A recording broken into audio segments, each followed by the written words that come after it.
Армысыз әлеумет, Астанадан сөйлеп тұрмыз. Қайырлы таң, қазақ елі. Тікелей эфирде 24 KZ таңы, студияда әріптесім Марал Байғара. Жарияшы Қайрат Советбекұлы. Шығарылымды бастаймыз.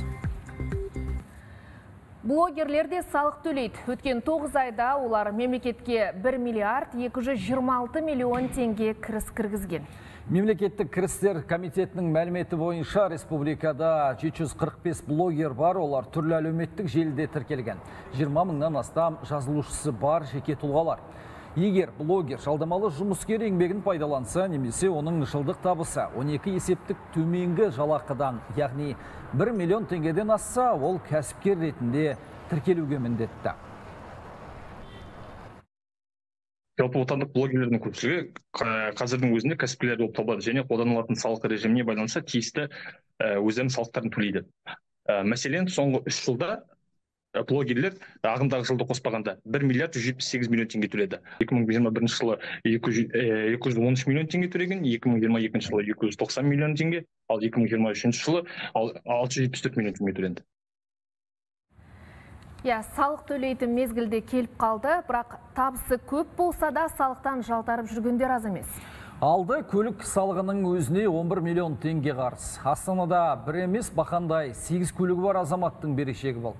Қазір осы елорданың өзінде салық төлемегендер саны 60 мыңнан асып жығылады. Мәселенің аужайын әріптесім Шернияз Жалғасбекұлынан білейік. Салық төлемегендердің саны артып келеді. Астанада 62.858 адам мемлекеттік алымнан жалтарып жүр. Олардың жалпы қарызы 2 миллиард 616 миллион теңгеден асқан. Мүлік салығын төлемегендердің мемлекетке берешегі 476 миллион теңгеге жеткен. Ал темір тұлпар тізгіндеп төлемнен тысқары жүргендердің қарызы 2,1 миллиард теңге. Оның дені қос-қостан көлік мінгенімен салық төлеуге құлық танытпай жүр. Мысалға, көлік құралы салығы бойынша Астана қаласынан бір жеке тұлғаның атында 8 көлік құралы бойынша иелік етеді. Сол аталған көлік құралдарының жалпы сомасы 11 миллион теңгені құрайды. Бір адам бойынша 11 миллион берешек соманы құрайды. Шымкент шаһарында да бұл шаруа шатқа аяқтап тұр. Қазір қалада 76 мың тұрғын салық төлеуден жалтарып жүр. Олардың мемлекетке қарызы 1,9 миллиард теңгеден асып кеткен. Оның 1,4 миллиарды көлік, ал 512 миллион теңгесі мүлік салығы. Дегенмен жауаптылар мұны жауапсыз қалдырмайды. Қадағалау қатаңдатылады. Салық бұйрығын дұрыстап орындамай жатса, уақытылы, онда егер өндіру суммасы 40 айлық есептік көрсеткіштен асып кетіп жатса, онда шетелге шығуға тыйым салынады.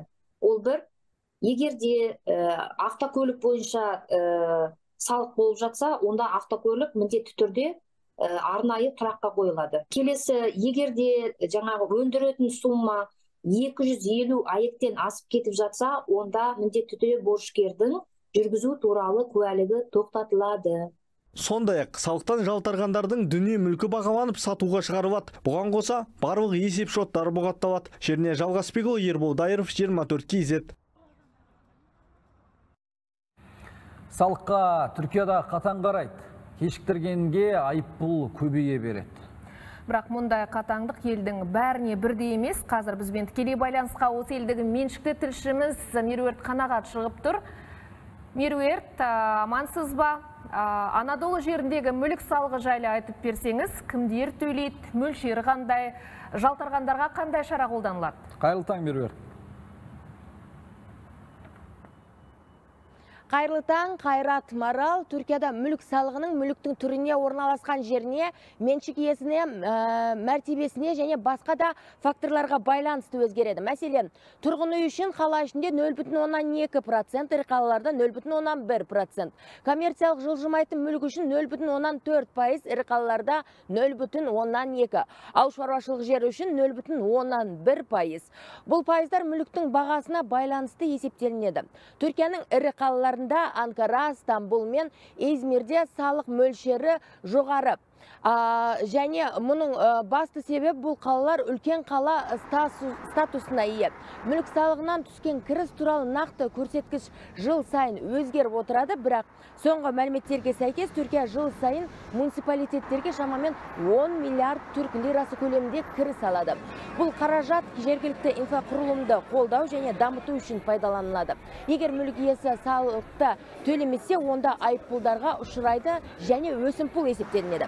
Борыш өсімпұлдарымен қатар қарыздың өтелмеген үшін заңды шаралар қолданылуы мүмкін. Деңгейіне байланысты мүлікке тыйым салу немесе оны сатуға мәжбүрлеу арқылы берешектер өтелуі мүмкін. Егер мүлік иесіне бірнеше мүлік болса, олардың әрқайсысына бірдей салық мөлшері есептелінеді. Түркиядағы мүлік салығы меншік санына байланысты емес, салық әрбір мүлікке жеке-жеке есептелінеді. Айтпақшы, Түркияда ауыл мәртебесі бар елді мекендер салықтан босатылған. Мұндағы мақсат ауылдық аймақтарда өмір сүру деңгейін көтеру және халықты ұстап тұру. Қала маңында орналасқан ауыл мен махаллелер статусына ие мекендер бұл категорияға кірмейді. Түсінікті. Меруерт, енді Түркияда жалпы осы салықты көптеп төлейтін ол мынау заңды тұлғалар шығар, туризм саласында қызмет ететін. Енді соңғы жылдарда шетел азаматтарының мынау мүлік алып жатқан көп естиміз сол Түркияда, оның ішінде біздің қазақтарда мүлік алып жатыр. Олар қандай салық төлейді? Жалпы Түркияда үй, басқа да мүлік алып жатқандар көп пе? Кімдер алып жатыр? Орынды сұрақ, Қайрат. Түркияда жаңа айтып өткенімде барлық азаматтар бұл жергілікті және шетелдік мүлік иелері салық төлеуге міндетті. Кейбір санаттағы адамдар мүлік салығынан босатылған немесе жеңілдіктер қарастырылған. Олар жалғыз мүлігі бар зейнеткерлер, айлық кірісі белгілі бір шектен аспайтын төмен табысты азаматтар, мүгедектер, соғыс ардагерлері және қайтыс болған әскери қызметшілердің отбасы мүшелері. Бұл топтарға жеңілдіктер тек тұрғын үй мүлігіне қатысты беріледі және басқа жылжымайтын мүліктеріне салық есептелінеді. Түркияда мүлік алған шетелдіктерге келетін болсақ, соңғы 11 жылда 385 мың тұрғын үй сатылған. Әсіресе бұл көрсеткіш COVID-19 пандемиясы кезінде едәуір артқан. Түркия статистика институтының мәліметінше 2022 жылы шетелдіктер сатып алған үйдің үлесі жалпы сатылған жылжымайтын мүліктің 4,5%-ын құраған. 2019 жылынан бері Түркияның ең көп мүлік алған шетел азаматтарының көшін ресейліктер бастап тұр, ал 2023 жылғы ең көп үй алғандардың тізбегіне тағы осы Ресейден кейін Иран, Ирак, Украина мен Қазақстан бастап тұр. Бұл елде 35 мыңнан астам тұрғын үй осы шетелдіктерге сатылған, оның 3/1 көршілес ресейліктерге тиесілі, ал қазақстандықтардың үлесі 1440. Жалпы шетелдіктер көбінесе Анталия, Алания, Стамбулда меншік иесін иеленеді екен. Менде қазірше бар ақпарат осы. Сөз кезегі өзіңізде, Марал, Қайрат. Ақпаратыңызға рахмет, Меруерт. Ауыл аймақтарға салықтық жеңілдіктер қарастырылған өте бір жақсы бастама екен. Түркиядан бізбен тікелей байланыста болған Меруерт Қанағат, хабарымызды жалғастырамыз. Елде салық төлемегендердің саны артып келеді. Қарызын өтемегендер борышкерлер тізіміне кірсе не істеу керек? Салық жеңілдіктері қарастырылған ба? Осы сұрақтарға жеке тұлғаларды әкімшілендіру және жалпыға бірдей декларациялау бөлімінің басшысы Ерасыл Бораш жауап беруге дайын. Ол бүгін бізде студияда қонақта. Амансыз ба, Ерасыл? Қош келдіңіз. Қайырлы таң. Енді айтып жатырмыз ғой, көбейген деп, саны борышкерлердің. Салық борышкерлерін анықтау және бақылау қалай жүргізіледі біздің елде? Сұрағыңызға рахмет. Салық борышкерлерін бізде салық мерзімінен кешіктіріліп төлеген жағдайда мемлекеттік салық базарлары арқылы анықталатын болады. Оларға ең біріншіден борышкерлерді анықтау барысында салық қарызын өтеу мақсатында хабарламалар қойылатын болады. Салық қарызы бар азаматтар мен компанияларға қандай шара қолданылады? Жеке тұлғаларға тоқтала кететін болсақ, біріншіден салығын мерзімінде өтемеген жағдайда өсімпұл қолданатын болады. Екіншіден хабарлама 30 жұмыс күн ішінде орындалмаған жағдайда жеке тұлғаларды салық бұйрығын шығару арқылы жеке сот орындаушыларына мәжбүрлеп өндіруге жіберілетін болады. Ал енді заңды тұлғаларға келетін болсақ, заңды тұлғаларға біріншіден өсімпұл, екіншіден хабарлама жібереміз. Ол хабарлама 10 жұмыс күннің ішінде орындалмаған жағдайда банктік есеп шоттары бұғатталынады. 15 күннің ішінде орындалмаған жағдайда кассалық есеп айырылысу бұғатталынады. 20 күннен асқан жағдайда жеке мүлігін тәркілеу арқылы аукционға салып, сату арқылы қарыз берешегін жабуға сондай шаралар қолданылады. Әр елдің өзінің салықтық заңнамасы бар ғой. Жаңа әріптесім Түркиядан шығып, ондағы салық жүйесі жайында айтып кетті, қандай жеңілдіктер барын айтып кетті. Біздің елде салықтық жеңілдіктер кімге қарастырылған, бар ма? Осы жайында айтып кетсеңіз. Қателеспесем, зейнеткерлерге бар, иә, бізде? Бар, бізде жеке басты, жеке тұлғалардың ішіне тоқтала кететін болсақ, жалғыз тұратын зейнеткерлерге бізде жаңағындай салық жеңілдіктері қарастырылған, мүгедектерге, Ұлы Отан соғысының ардагерлеріне мемлекеттік наградасы бар азаматтарға және де күміс, алтын алқа марапатталған аналарға жеңілдіктер қарастырылған. Енді тағы да салыстырмалы түрде айтамыз ғой, жаңа Түркияда мысалға белгілі бір санатқа жататын, салықтан босатылатын азаматтар қатары бар екен, олар жылжымайтын мүлікке мүлдем салық төлемеуге құқылы екен, бірақ жылжитын мүлікке жеңілдікпен төлейді. Ал біздің елде білуімше керісінше, жылжитын мүліктен толық босатылуы мүмкін де, ал жылжымайтын мүлікке тек қана белгілі деңгейде жеңілдік қарастырылған. Көлік салығынан тоқтала кететін болсақ, көлік салығынан қозғалтқыш көлемі 4 кубтан аспайтын автокөліктерге жеңілдіктер толығымен қарастырылған. Ол жаңағыда айтып өткен мүгедектерге, одан кейін Ұлы Отан соғысының ардагерлеріне мемлекеттік наградалары бар азаматтарға, алтын алқа, күміс алқа, тыл ардагерлеріне қарастырылған. Бұл жеңілдікті алу үшін қайда барып, қайда арыз жазу керек? Бұл жеңілдіктер негізінен біз салықты есептейтін кезде жаңа уәкілетті органнан сұрау хатын жолдап аламыз. Есептелген сәттен бастап жаңағындай жеңілдікпен бірге қолданып есептелінеді. Ал егерде бір белгілі бір себептермен ол жеңілдікке енбей қалса, сол алтын алқа, күміс алқа деп жаңағы айтып өткен азаматтар қайда барып, қайда арыздану керек? Қайда арыз беру керек? Ешқай жерге барып арызданудың қажеті жоқ. Ол жаңағы сол жеңілдігі растайтын туралы анықтаманы салық органдарына өткізу арқылы жеңілдікті қолдануға болады. Жергілікті сол кірістер комитетінің басқармаларына. Кірістер басқармаларына. Енді жағы салық мерзімі деп айтып жатырмыз, шілдеден қазанға дейін төленуі қажет. Бұл жылжымайтын мүлікке қысқаша тоқталып өтейін сұрағыңызға.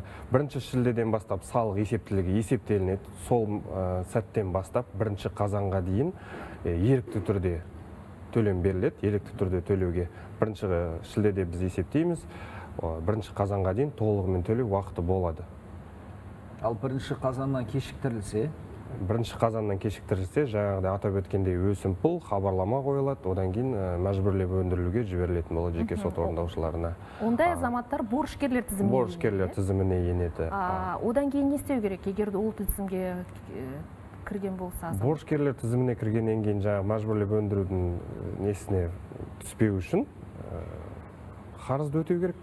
Дер кезінде өтесе, сол күнде шығарылады ма ол тізімнен? Автоматты түрде шығарылады. Автоматты түрде шығарылады. Одан кейін жағы хабарламалар жіберіледі дедіңіз, хабарламалар қай жерге келеді? Ол жағы ЕГОВтан бөлек тағы да. ЕГОВтан бөлек бізге қазіргі уақытта кең қолданылатын екінші деңгейлі банктердің қосымшалары арқылы жіберілеміз. Ол жаңа Каспий банкінің қосымшасы, Халық банкінің қосымшасы, Форте банкінің барлық екінші деңгейлі банктердің қосымшалары арқылы хабарлама жібереміз.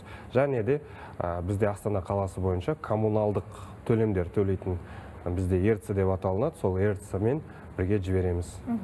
Осы банктердегі қосымшаға байланысты, осы бір кездері алаяқтар көбейіп кетті.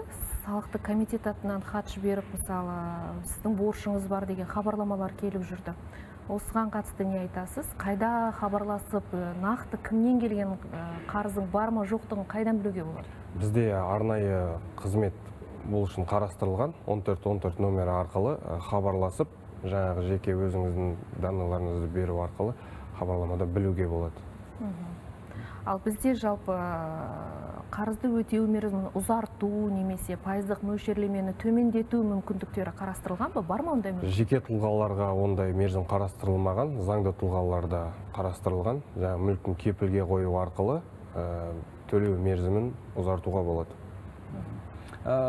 Енді жаңа 1414 нөмірінен бөлек қандай да бір қосымшалар арқылы білуге бола ма? Қандай салыққа берешегің бар, я болмаса қандай салықты төлеуің қажет деген сияқты ақпаратта? Ондай қосымшалар бізде қарастырылған. Мемлекеттік кірістер комитетінің жаңа шығарған е-салық азамат, ол жеке тұлғаларға арналған.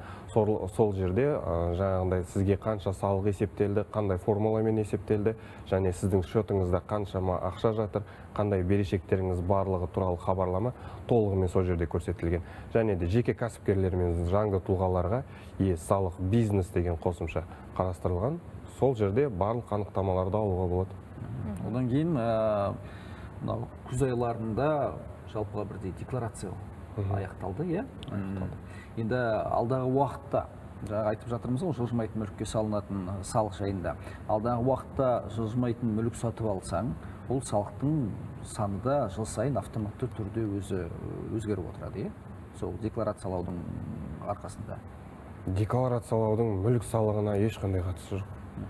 Жоқ, база жайында айтып отырмын мен. Енді жалпылама түрде, егерде мысалға көрсетпеген жағдайда декларацияның ішінде ол міндетті түрде бірден сіздердің базаларыңызда анықтала ма, жоқ әлде қалай? Ол қазіргі таңда ондай тексерістер жүргізіліп жатқан жоқ. Ол 25-ші жылдан бастап қарастырылған. Қазіргі уақытта жаңа салық кодексі мәжілісте пысықтауда, сондықтан алдын ала бұл жерде ешқандай сізге хабарлама айта алмаймын. Заң аясы бекітілгеннен кейін баспасөз қызметіне беріп, толығымен түсіндіруге дайынбыз. Түсінікті. Жақсы, рахмет, студиямызға келіп. Біраз сұрақтарымызға жауап бердіңіз. Бізде қонақта болған жеке тұлғаларды әкімшілендіру және жалпыға бірде декларациялау бөлімінің басшысы Ерасыл Бораш болды. Хабарымыздар қара жалғастырамыз. Шетел жаңалықтармен жалғастырайық. Израиль әскерінің Бейт-Лахия елді мекеніне жасаған шабуылдарынан қаза тапқандар саны 100-ден асты. Олардың 25-і бала. Газаның денсаулық сақтау министрлігі келтірген мәлімет бойынша ондаған азамат жарақат алған. Тақауда еврей армиясы 5 қабатты тұрғын үйге әуеден соққы жасады. Шабуыл кезінде ғимаратта 200-ге жуық адам болған. Израиль армиясы Камал Адван ауруханасы маңайында атқылап жатыр. Бұл аймаққа бомбалаудан зардап шеккен тұрғындар жеткізіледі. Өткен аптада Израиль қорғаныс армиясы Газа секторының солтүстігіндегі әскери операцияларды қайта бастайтынына байланысты осы аймақта өмір сүретін тұрғындарды үйлерінен кетуге шақырған еді. Кейін Бейт-Ханун, Джабалия және Бейт-Лахия қалаларын Газа қаласынан оқшаулап, екі аумақ арасындағы байланысты тоқтатты. Израильдің палестиналық босқындарға көмектесумен айналысатын Біріккен ұлттар ұйымының таяу шығыстағы агенттігінің қызметіне тыйым салуы Газадағы балалар арасында өлім жітімнің өсуіне әкелуі мүмкін. Бұл туралы ЮНИСЕФ өкілдері мәлімдеді. Мыңдаған ерікті жұмыс істейтін ұйым қазір анклав тұрғындарының біразын азық-түлік және қажетті заттармен қамтамасыз етіп отыр. Газа секторының денсаулық сақтау министрлігі Палестина-Израиль қақтығысы өршігелі аймақта 13 мыңнан астам бала қаза тапқан хабарлады. Бұдан бөлек мыңдаған адам аурудан және азық-түлік пен су жетіспеушілігінен көз жұмған. Бұған дейін Израиль парламенті Біріккен ұлттар ұйымының таяу шығыстағы агенттігіне еврей армиясының бақылауындағы аймақта қызмет етуіне тыйым салған еді. Израиль мен Хизболла арасында атысты тоқтату туралы келіссөздерде ілгерілеу бар. Бұл туралы Израильдің Юнет порталы жоғары лауазымды тұлғаларға сілтеме жасай отырып хабарлады. Аталған басылымның мәліметі бойынша, ақш-тың Ливандағы арнайы өкілі Амос Хокштейн тиісті келісім бойынша жұмысты аяқтау үшін 5 қарашаға дейін екі елге баруы мүмкін. Құжат бірнеше тармақтан тұрады, соның бірі Біріккен ұлттар ұйымының қауіпсіздік кеңесінің қарарын орындау, яғни Хезболла қозғалысы мен Израиль арасындағы атысты тоқтату. Ол үшін Ливан Газаға қатысты бейбіт бастамаларға қосылуы керек. Сонымен қатар Хезболланың қайта қарулануының алдын алуға және әуе, құрлық, сондай-ақ теңіз арқылы қару-жарақ жеткізуге тосқауыл қою шаралары қабылдануға тиіс. Газа секторындағы атысты тоқтату туралы келіссөздер Дохада осы аптаның басында қайта жанданды. Иран билігі келер жылдан бастап әскери мақсатқа бөлінетін қаржы көлемін 200%-ға ұлғайтады. Бұл туралы Иран министрлер кабинетінің өкілі Фатеме Мохаджирани мәлімдеді. 26 қазанда Израиль қорғаныс армиясы Иран аумағындағы әскери нысандарға бірқатар соққы жасады. зымыран шығаратын зауыт, сондай-ақ жер әуе зымыран кешендері мен Иранның қосымша әуе құралдарына шабуыл жасалды. Еврей армиясы бұл Иран режимінің бірнеше айлық үздіксіз шабуылдарына қарсы жауап деп мәлімдеген болатын. Испанияның оңтүстік шығысында дүлей дауыл тұрып, арты жаңбырға ұласты. Елдің метеорологиялық агенттігі Валенсия қаласы мен Андалусия және оңтүстік Каталония аймақтарында қауіптің жоғары деңгейін жариялады. Ал арада мен Андалусиядағы Гваделорос өзен арнасынан асып аймақты су басты. 5 адам түгелі жоғалып кеткен. Билік тұрғындарға үйде болуға, алыс сапарларға шықпауды қатаң ескертті. Қазір бірнеше аймақта мемлекеттік мекемелер уақытша жабылып, жол көлік қатынасы тоқтады. Биткоин қымбаттады. Қазір оның құны $73.000 шамасында. Ең жоғары өсім наурызда тіркелген болатын. Сол кезде цифрлық валюта $73.700 жетті. Бір апта бұрын аталған криптовалюта $4.000 қымбаттап, $69.000 саудаланған еді. Ал бірер күн бұрын $66.000 қайта құлдырады. Сала мамандарының айтуы бойынша өсімге ірі қаржы ойыншылары тарапынан биткоинді арнайы қорлар арқылы инвестициялау әсер еткен.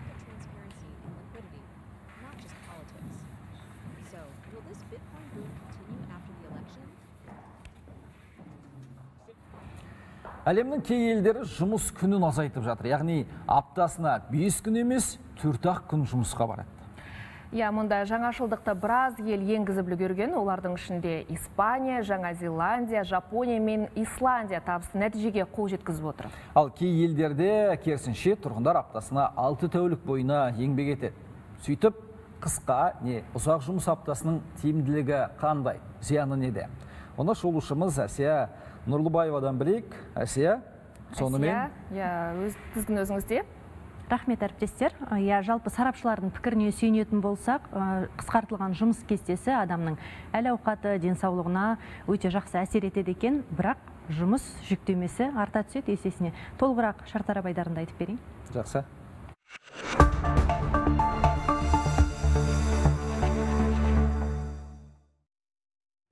Халықаралық еңбек ұйымының дерегі бойынша әлемде ең қысқа жұмыс аптасы Тынық мұхитындағы Вануатуда енгізілген.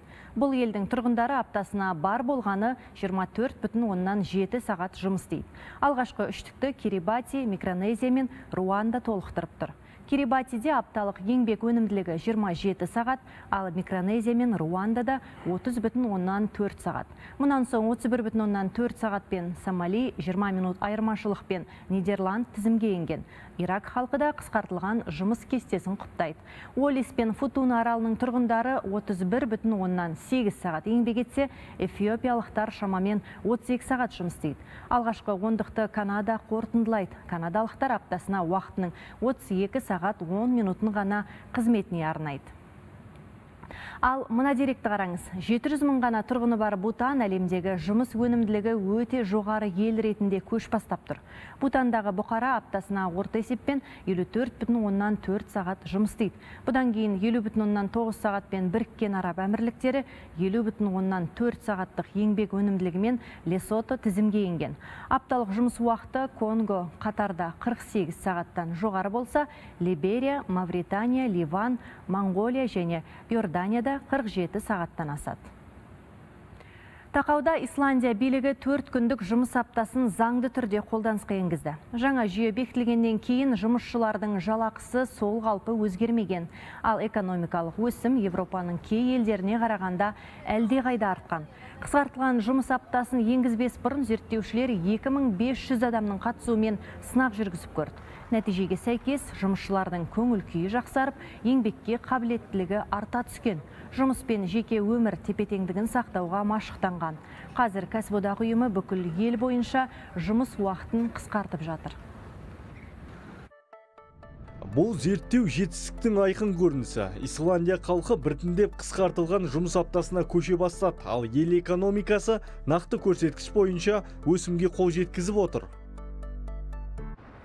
Европада 4 күндік жұмыс аптасын заңдастырған алғашқы ел Бельгия. Мұндағы мекемелер 2022 жылы жұмысшылардың жалақысын қысқартпай, әдеттегі 5 күннің орнына 4 күн толық жұмыс істеуге көше бастады. Жаңа жүйе былтыр заңды күшіне енді. Жұмыс күні қысқарғанымен жалақы мөлшері өзгермеген. Ең бастысы тапсырылған шаруаның уақытылы аяқталуына мән беріледі. Біз қызметкерлер мен компаниялардың өз уақытын басқару еркіндігіне қол жеткізу үшін қысқартылған жұмыс кестесін енгіздік. Биыл Ұлыбритания билігі 4 күндік жұмыс аптасына сынақ жүргізді. 6 айлық пилоттық жобаға 61 мекеме қатысты. Олардың 89% аз жұмыс деп, көп шаруа тындыруға болатынына көз жеткізген. Қызметкерлер жалақыны толық алған, күйзелістен арылып, жұмысқа деген құлшыныстары артқан. Осыған байланысты тәжірибе аяқталғаннан кейін сынаққа қатысқан әр екінші бірлестік 4 күндік кестеге біржола көшкен. Көп ел 4 күндік жұмыс аптасына көшуге ниеттеніп жатса, Грекия билігі керісінше жұмыс кестесін ұзартты. Сөйтіп, қызметкерлер үшін 6 күндік межені заңды түрде енгізді. Құжатқа сәйкес 6-шы жұмыс күні үшін жалақыға 40% үстеме төленеді. Бұл орайда тәулік бойы қызмет көрсететін кәсіпорындар ғана 6 күн жұмыс істейді. Ал туризм мен қоғамдық тамақтану салалары үшін жұмыс кестесін өзгерту міндетті емес. Шамадан тыс жүктеме қызметкердің жүйкесіне ғана емес, денсаулығына зақым келтіреді. Дүниежүзілік денсаулық сақтау ұйымының өкілдері осылай дейді. Олардың айтуынша аптасына 40 сағат, тәулігіне 8 сағаттық жұмыс ең қалыпты норма. Егер жұмыс кестесі 55 сағаттан асып кетсе, психикалық ауытқушылық пен жүрек қан тамырлары ауруларына шалдығу қаупі ұлғаяды. Артық жұмыс істейтін адамдардың 35% инсультке, 17% инфарктқа шалдығуы мүмкін.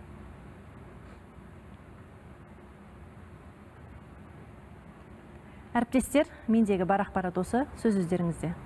Ақпаратыңызға рахмет, Асия. Құрметті көрермен, шартарапта ақпар таратқан әріптесім Асия Нұрлыбаева болды. Біз одан әрі жалғастырамыз.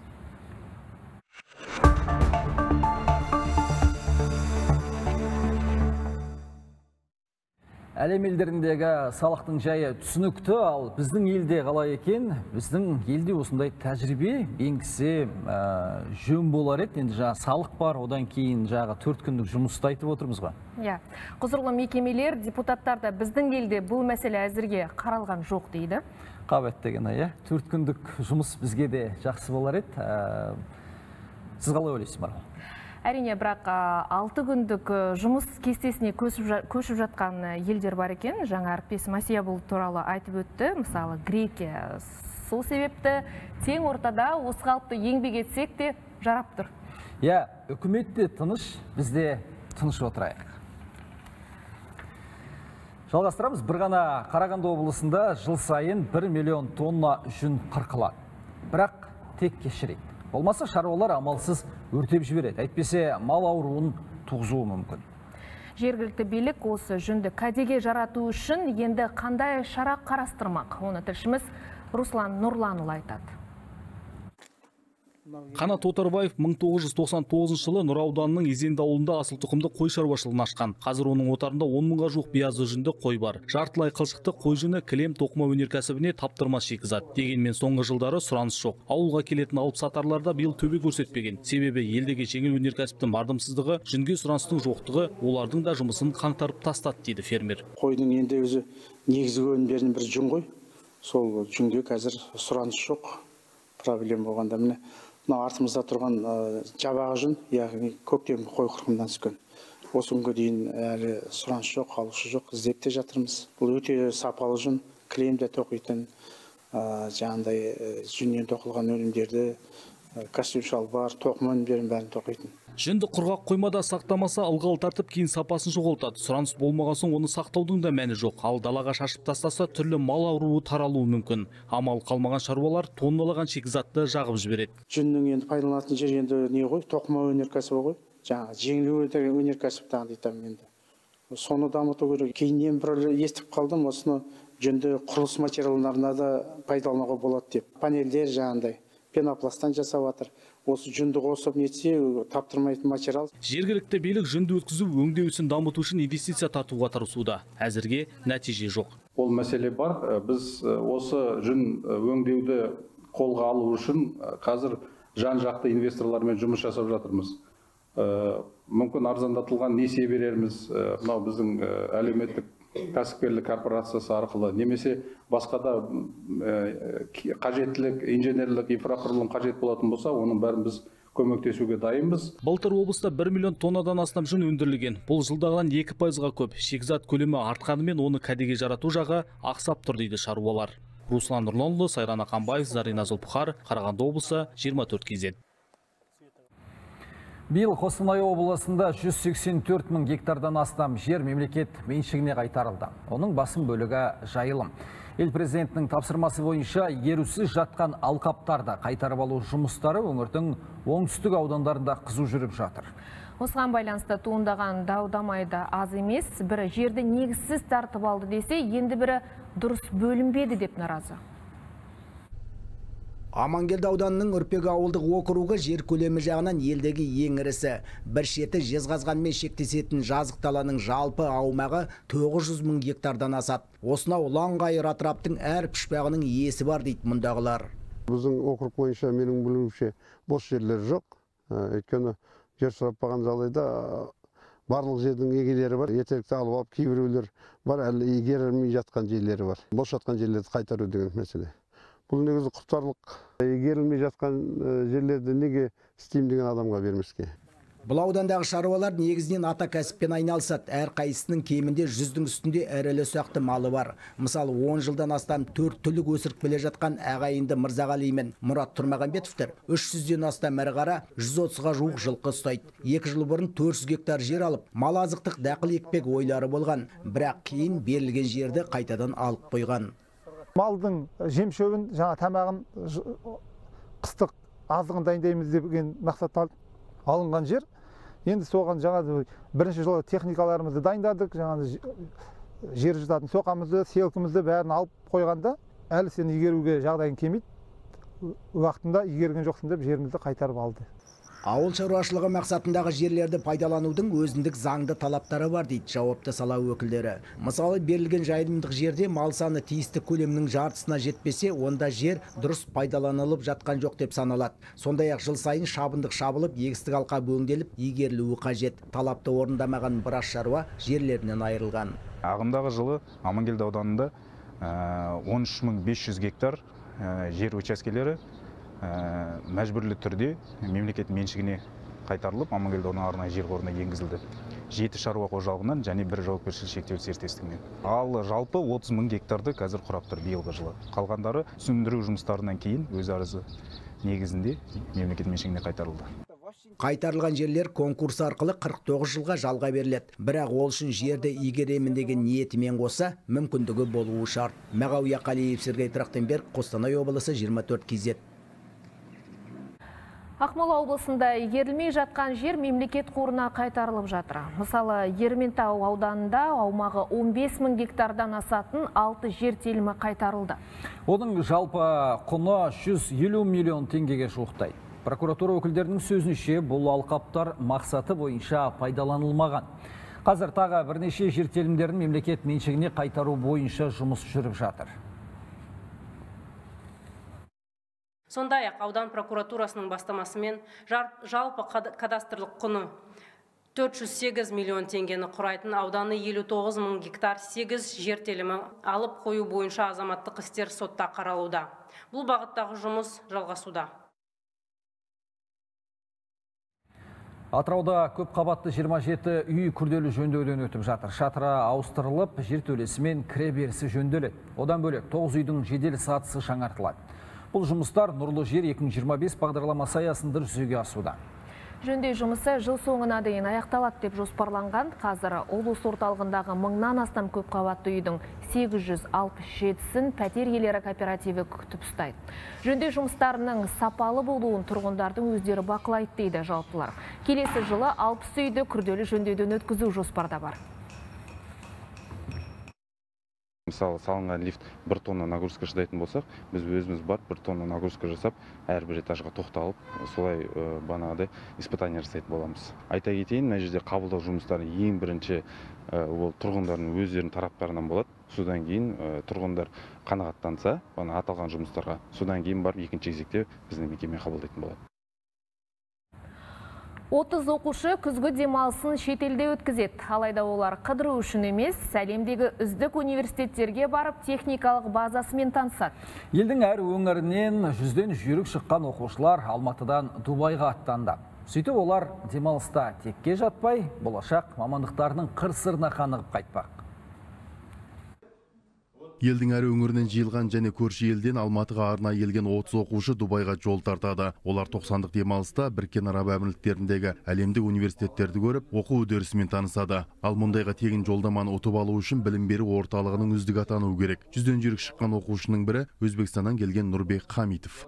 Нам сказали сделать проект. Бізге өзіміз қалаған тақырып бойынша жоба жасап, қорғап шығуды тапсырды. Мен медицина тақырыбын таңдап, осы саладағы қалдықтарды қауіпсіз түрде утилизация жасау туралы жоба жасадым. Бір апталық жұмыстың арқасында бірінші орын алдым.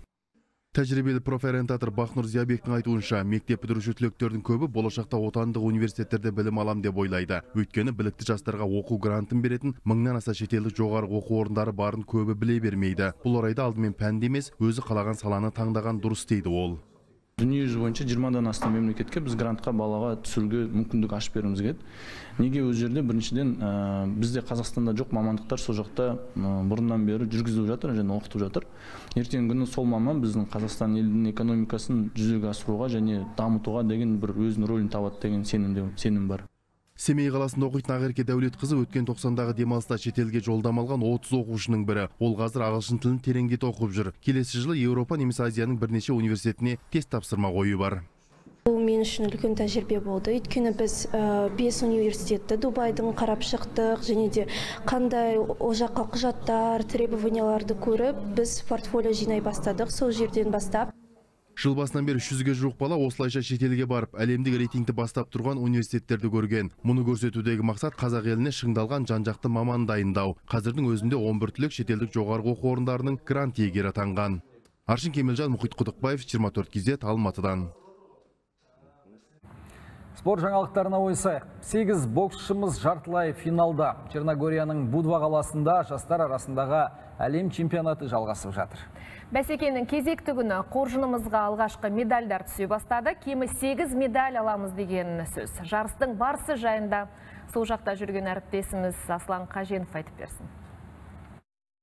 Черногорияның Будва қаласында бокстан жастар арасындағы әлем чемпионаты жалғасып жатыр және жарыстың кезекті күні біз үшін салыстырмалы түрде сәтті өтті деуге болады. Шаршаланға 9 бірдей боксшымыз көтерілген болатын, яғни ұлдар арасында, қыздар арасында ширек финалдық бәсекелер басталды және сол 9 кездесудің 8-інде қазақстандық боксшылар жеңіске жетті. Сәйкесінше ұлттық құрама қоржынында қазір 8 медаль бар деген сөз. Ал енді ол алтын ба, күміс па не қолама алдағы күндері білеміз. Ең бастысы боксшыларымыз күн өткен сайын қарқынын күшейтіп, осы рингті әбден жақсылап сезіп, өте керемет өнер көрсетіп жатыр. Осында жиналған көпшілікті тәнті қылуда.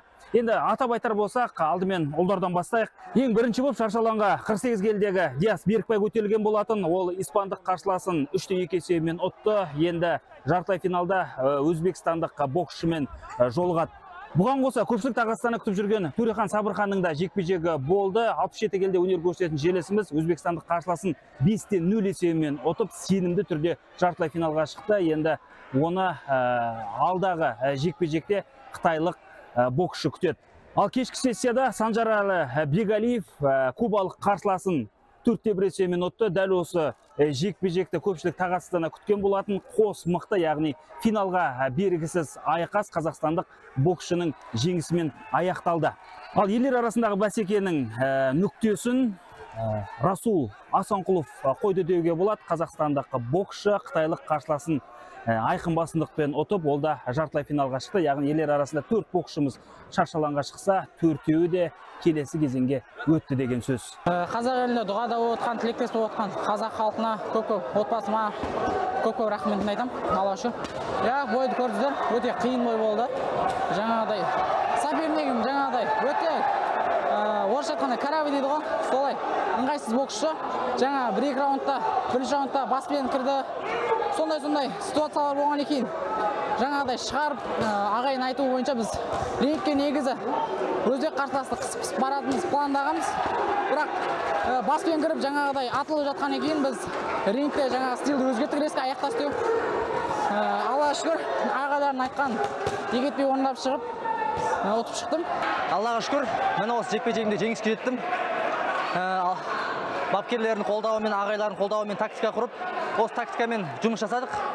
Кубалықты алдын қолмен алдап, артын қол кіргіздік, ішіне басқа.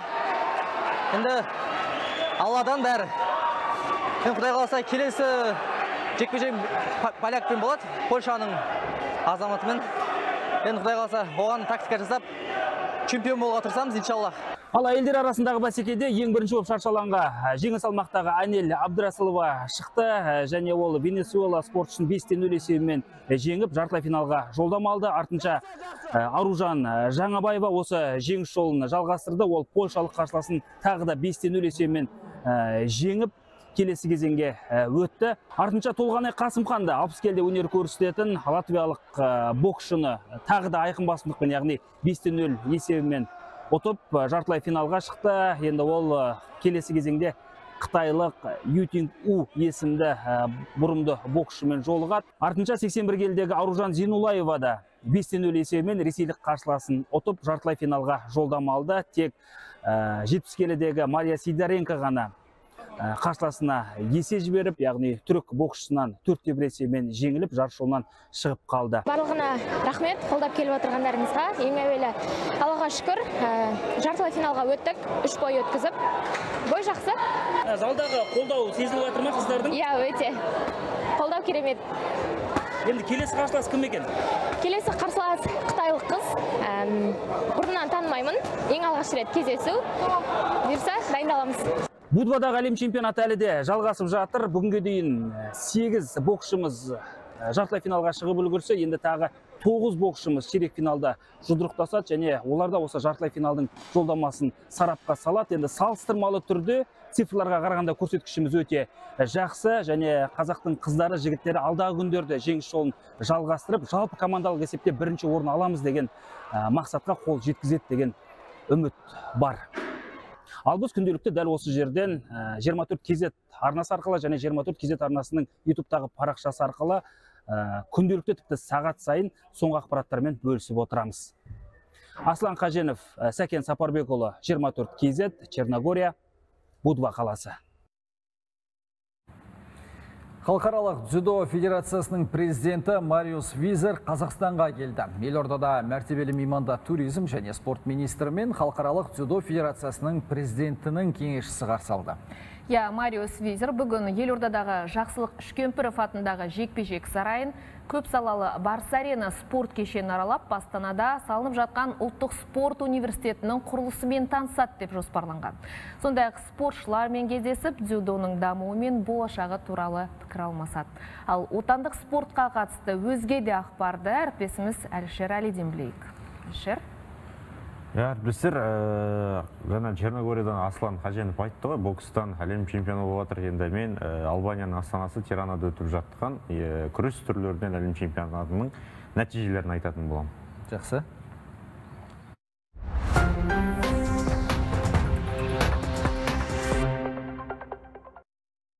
Ержет Жарылқасын әлем чемпионатының күміс жүлдегері атанды. Грек-рим күресінен Албания астанасы Тиранада өтіп жатқан біріншіліктің финалында 63 келіге дейінгі салмақта белдескен жерлесіміз әзірбайжандық Нихат Мамадалиге 6-1 есебімен есе жіберді. Бірінші кезеңде төреші Ержетке 1 ұпай беріп, қарсыласын 4 тағанға қойды. Алайда қазақстандық балуан ол мүмкіндікті пайдалана алмады. Ал екінші кезеңде ол өз әдіс жасаймын деп Нихаттың ұпай алуына жол беріп қойды. Осылайша Ержет тұғырдың екінші сатысына көтерілді. Жерлесіміз іріктеу кезеңдерінде алдымен поляк балуанын қапы қалдырды. Артынша франциялық спортшыны мерзімінен бұрын ұтты. Ал жартылай финалда ресейлік Садық Лалаевты 8-0 есебімен тізе бүктірген болатын. Жәмила Бақбергенова әлем біріншілігінің финалына шықты. 72 келі салмақта белдесетін жерлесіміз іріктеу кезеңінде молдовалықтан басым түсті. Артынша ширек финалда чехиялық бұрымдыны 6-3 есебімен қапы қалдырды. Ал жартылай финалда моңғолиялық спортшыны тізе бүктірді. Осылайша ол өз спорттық жолында 3-ші рет әлем чемпионатының финалына шығып отыр. Жәмила Бақбергенова 2021 жылы Ослода, 2022 жылы Белградтағы әлем чемпионатында күміс жүлдегер атанған. Ал былтыр Сербия астанасында үздік үштікті түйіндеген. Енді бозгілем шебері ақтықсында жапониялық Ами Ишимен күреседі. Португалиялық Рубен Аморим Англияның Манчестер Юнайтед командасының бас бапкері қызметіне тағайындалды. 39 жастағы маман кәсіби футболшы ретінде Португалияның Белененсеш, Бенфика, Брага және Қатардың Аль-Вакта клубтарында доп тепкен. Ал бапкерлік қызметі 2018 жылдан бастады. Содан бері Португалияның Казапия, Брага және Спортинг клубтарының тізгінін ұстады. Спортинг клубымен 2020, 21, 23, 24 жылдардағы маусымда чемпион атанса, Брага тізгінін ұстаған. 19-20 жылдардағы маусымда Португалия лигасының кубогында жеңімпаз болды. Манчестер Юнайтед клубымен келісім шарт 2 жылға жасалды және тағы бір маусымға ұзарту мүмкіндігі бар. 2022-24 жылдарда Манчестер Юнайтедтің бас бапкері қызметін атқарған Эрик Тен Хаг команда нәтижесінің төмен болуына байланысты қызметінен кеткен болатын.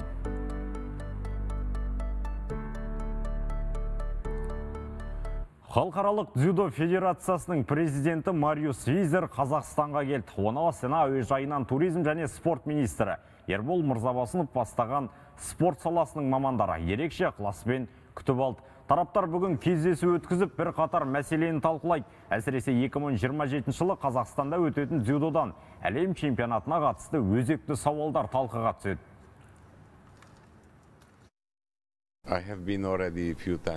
Қазақстанда бірінші рет емеспін. Осыған дейінде бірнеше мәрте келдім. Негізгі мақсатым Қазақстан дзюдо федерациясының өкілдерімен және министрмен кездесу.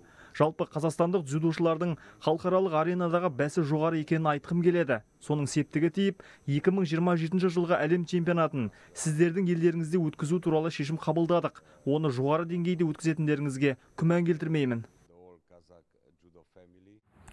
Азия ойындарының басталуына 100 күн қалды. 9-шы қысқы ойындар 2025 жылдың 7-14 ақпан аралығында Қытайдағы Харбин қаласында өтеді. Спортшылар 12 спорт түрі бойынша 64 медаль жиынтығын сарапқа салады. Дүбірлі дода тарихта ең көп ел қатысқан қысқы Азияданың бірі болмақ. Олай дейтініміз қазіргі уақытта 34 елден 1500-ге жуық спортшы өтініш берген. Олардың арасында қысқы Азия ойындарына алғаш рет қатысқалы отырғанын Камбоджа мен Сауд Арабиясы сынды елдер бар. Харбин қаласы қысқы Азия ойындарын екінші мәрте өткізгелі отыр. Бұған дейін үшінші қысқы Азия ойындары 1996 жылы осы қалада өтіп 17 елден келген 458 спортшы сынға түсті. Қазақстан құрамасы сол жылы 14 алтын, 9 күміс, 8 қола барлығы 31 жүлдемен жалпы есепте жарыс қожайыннан кейінгі екінші орыннан көрінген болатын. Әріптестер, әзірге Әлшерде бар ақпараттар легі осы, сөзсігін өздеріңізде. Ақпаратыңа рахмет. Әлшер, жаңа ғана Черногорияның Будва қаласынан Аслан ақпарат таратты ғой. Сонда жастар арасындағы әлем чемпионаты өтіп жатыр. 8 бірдей ерлер арасындағы, ерлер құрамасындағы тарландарымыз жартылай финалға шықты деп. Жартылай финалға шықты дегені ол бізде не қола, не алтын, не күміс медальдің қанжығамызға байланған жөнінде айтады. Енді одан бөлек жақында ашылған World боксинг ұйымы, соның ұйымдастыруымен Мақшта жарыс өтіп жатыр. Біздің Қазақстаннан да 19 жасқа дейінгі спортшыларымыз, боксшыларымыз қатысып бұл жерде өнер көрсетіп жатыр. Енді аттарын атап кетсек, 55 келіде Ерасыл Аманғалиев, 65 келідегі Асылхан Көшербай, 70 келіде Тияс Серікұлы және 85 келідегі Даниял Райымбеков. Сол жерде бақ сынау қажет еді. Қазір олардың қарқыны қалай өнер көрсетіп жатыр? Кешенді ширек финалдық ойындар болды ғой, екі жақта да, ақшта да, Черногорияда. Черногорияда 8 спортшымыз бақ сынады, оның 4-еуі бұрымды. Сол 4, ал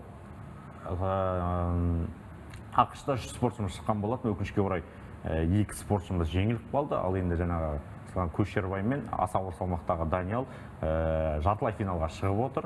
Енді олар жартылай финалда бокстасатын болады. Ал бүгін Черногорияда қателеспесем 9 спортшымыз шаршы алаңға шығады. Тағы да жартылай финалда жолдаманы сарапқа салады. 5 қыз, 4 толды. Ақштағы жарыс 2 қарашаға дейін жалғасады екен, ал Будвадағы жарыс 3 қарашаға дейін. 3 қараша күні аяқталады.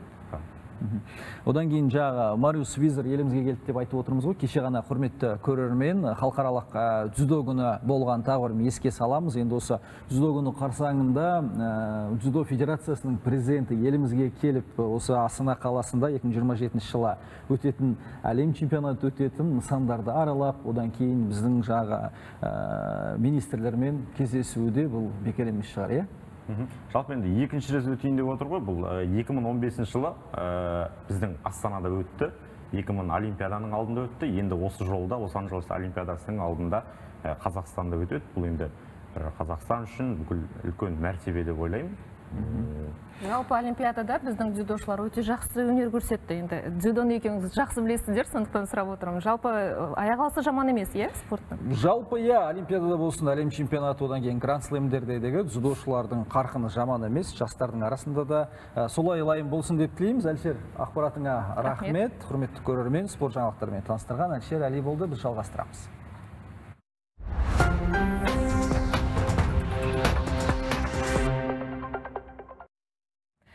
Әлемдегі ең үлкен кітапханаға қазақ тілі мен руханияты және мәдениеті үшін аса маңызды бірқатар кітап тапсырылды. Қазақ тілі қоғамы дайындап шығарған Оксфорд қазақ диктишнері сөздігі, ағылшын тіліндегі абай шығармаларының жинағы, ұлы дала ойындары мен қазақтың отбасы фольклорын енді Вашингтондағы Конгресс кітапханасының сөрелерінен табуға болады. Бұл кітапханаға тапсырылған алғашқы қазақ кітаптары емес, бұған дейін ағылшын тілінде басылып шыққан қазіргі қазақ прозасы және қазіргі қазақ поэзиясы антологиялысы сияқты бірқатар еңбектер берілді. 200 жылдан аса тарихы бар бұл кітапханада 450-ден астам тілде 40 миллионға жуық кітап пен баспа материалдар сақталған. Күл адамзаттың білімі, ғылымы, тіліне қатысты ақпарат, мағлұмат, мәдениет жиналатын жер. Сондықтан осындай үлкен адамзаттық ғаламдық қорға қазақ мәдениеті үшін, қазақ тілі үшін маңызды дүниелердің қосылуы біз үшін өте қажетті дүние деп санаймыз. Зерттеушілер үшін мұндай сөздіктердің болуы қаншалықты маңызды екенін сөзбен айтып жеткізу қиын. Бұл қазақ халқының жан дүниесіне бойлап, әдебиетін түсіну үшін баға жетпес құндылық. Мен қазақ әдебиеті мен қазақ поэзиясы жайлы материалдар кітапхана сөрелерінде көбірек болғанын қалаймын. Себебі олар қазақты тану үшін өте құнды ресурстар. Бұл жасалатын зерттеу жұмыстары үшін таптырмайтын дүние. Астанада әлемге әйгілі суретші, жазушы Максим Кантордың құштарлық атты жеке көрмесі ашылды. Онда Вавилон мұнарасы, айқастырылған жүріс, қасиетті Анатолийдің азғырлуы сияқты танымал туындылары бар. Автор тек кескіндемеші ғана емес, график ретінде де жұмыс істейді. Оның портреттері мен пейзаждарынан жиі көрсетілетін көркем каллиграфиялық қолтаңбасын зерттеуге болады. Суретшінің шығармашылығы Қазақстанда екінші мәрте көрермен назарына ұсынылып отыр. Көрме 9 желтоқсанға дейін жалғасады.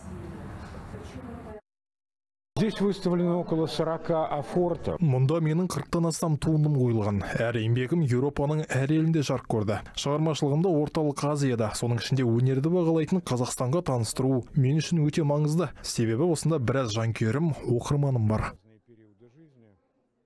Сәрсенбіде айтар ақпар осындай болды. Біз өздеріңізбен қоштасамыз. Аман сау болыңыздар. Қайраттарыңызға жұмасын. Басты ақпараттарына қосылу болсын.